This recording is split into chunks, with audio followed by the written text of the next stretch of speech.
அரசு உதவி வழக்கறிஞர் பணியில் 51 காலி பணியிடங்களை நிரப்ப தமிழக அரசு பணியாளர் தேர்வாணையம் கடந்த 14ஆம் தேதி முதல்நிலை தேர்வை நடத்தியது. இந்த தேர்வுக்கு 4000க்கும் மேற்பட்ட வழக்கறிஞர்கள் விண்ணப்பித்தனர்.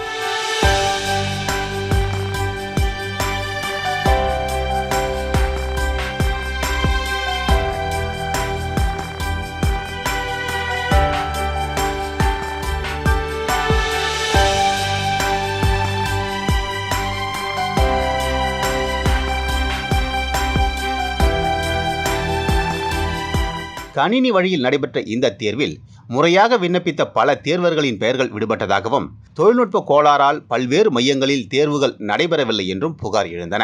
இது தொடர்பாக தமிழ்நாடு அரசு பணியாளர் தேர்வாணையத்திற்கு பல்வேறு தேர்வர்கள் முறையீடு செய்தனர். மேலும் இந்த தேர்வை ரத்து செய்துவிட்டு முறைப்படி அறிவித்து மீண்டும் தேர்வு நடத்த பல்வேறு அரசியல் கட்சி தலைவர்களும் வலியுறுத்தினார்கள். இந்நிலையில் தேர்வை ரத்து செய்து தமிழ்நாடு அரசு பணியாளர் தேர்வாணையம் உத்தரவிட்டுள்ளது. மறு தேர்வு பிப்ரவரி 2ஆம் தேதி OMR முறையில் நடைபெறும் என்றும் அறிவிக்கப்பட்டுள்ளது. உங்கள் ராசியின் டிசம்பர் மாத பலன்களை மிக துல்லியமாக தெரிந்து கொள்ளலாம். மயிலாடுதுறை வளைகுடியில் வழங்குபவர் RK பானு.